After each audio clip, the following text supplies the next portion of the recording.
झारखंड में 26 साल पहले की लालू यादव की कहानी दोहराई जा सकती है, क्योंकि जमीन घोटाले में प्रवर्तन निदेशालय यानी ईडी की जांच का सामना कर रहे मुख्यमंत्री हेमंत सोरेन पर गिरफ्तारी की तलवार लटक रही है। और सियासी गलियारों में ऐसी चर्चा है कि जांच में सहयोग नहीं करने पर ईडी किसी भी वक्त हेमंत सोरेन को गिरफ्तार कर सकती है। सीएम सोरेन से ईडी आज भी लगातार पूछताछ करेगी। सूत्रों के मुताबिक अगर सोरेन की गिरफ्तारी होती है तो उनकी पत्नी कल्पना सोरेन को उनकी जगह पर सीएम बनाया जा सकता है। तो सीएम हेमंत सोरेन की पत्नी कल्पना सोरेन, जो कि फिलहाल राजनीति में नहीं है और वो रांची में एक प्ले स्कूल चलाती हैं। कल्पना की संथाली, ओडिया, हिंदी और अंग्रेजी जैसी भाषाओं पर भी अच्छी खासी पकड़ है। कल्पना ने एमबीए की भी डिग्री ली है।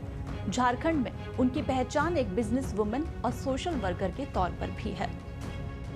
कल्पना सोरेन, जो कि मूल रूप से ओडिशा की रहने वाली हैं, लेकिन उनका जन्म वर्ष 1976 में रांची में हुआ है। कल्पना के परिजन ओडिशा में ही रहते हैं। कल्पना सोरेन ने अपनी ग्रेजुएशन तक की पढ़ाई रांची से ही पूरी की है। हेमंत सोरेन और कल्पना की अरेंज मैरिज है, जो कि 7 फरवरी 2006 को हुई थी। हेमंत सोरेन का पैतृक गांव झारखंड का नेमरा है, तो कल्पना सोरेन ओडिशा के क्योंझर जिले की बारीपदा की निवासी है। झारखंड के सबसे बड़े राजनीतिक परिवार में जन्मे हेमंत सोरेन और कल्पना सोरेन की शादी परंपरागत जनजातीय तरीके से हुई थी। शादी के समय शिबू सोरेन केंद्र में कोयला मंत्री थे। 5 दशक से अधिक समय से राजनीतिक तौर पर बेहद सक्रिय शिबू सोरेन परिवार में कल्पना सोरेन स्वयं तो राजनीति में पूरे तौर पर एक्टिव नहीं है, लेकिन उनके घर में कदम रखते हुए हेमंत सोरेन की तकदीर बदलने का दौर शुरू हो गया था।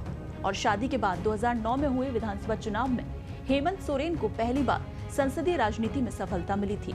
और जानकार बताते हैं कि इसके बाद से ही वो लगातार सफलता की सीढ़ियों पर चढ़ते चले गए और झारखंड की राजनीति में स्थापित चेहरा बन गए।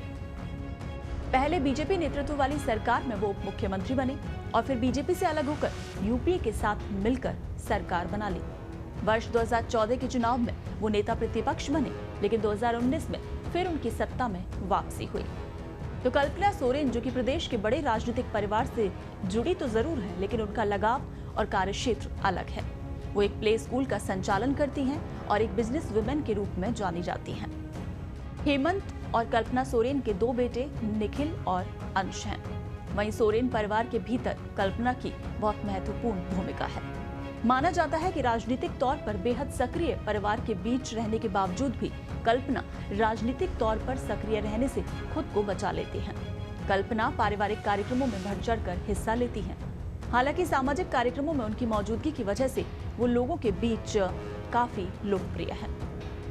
कल्पना सोरेन, जो कि महिला विकास कार्यक्रमों में खूब हिस्सा लेती हैं। तो अब हेमंत सोरेन की जगह पर कल्पना सोरेन को सीएम बनाने को लेकर परिवार में सहमति नहीं दिख रही है। सूत्रों की माने तो हेमंत सोरेन की भाभी सीता सोरेन और भाई बसंत सोरेन कल्पना सोरेन के नाम पर सहमत नहीं है। सीता सोरेन, जो कि जेएमएम की विधायक हैं, और वो हेमंत सोरेन के दिवंगत बड़े भाई दुर्गा सोरेन की पत्नी हैं। वहीं बसंत सोरेन सीएम सोरेन के छोटे भाई हैं। तो अब देखना यही है कि क्या कल्पना सोरेन को सीएम बनाया जाएगा। परिवार इस बात पर सहमत होगा। क्या ईडी हेमंत सोरेन की गिरफ्तारी करेगी या फिर वहां की सियासत कोई और ही रंग लेती नजर आएगी।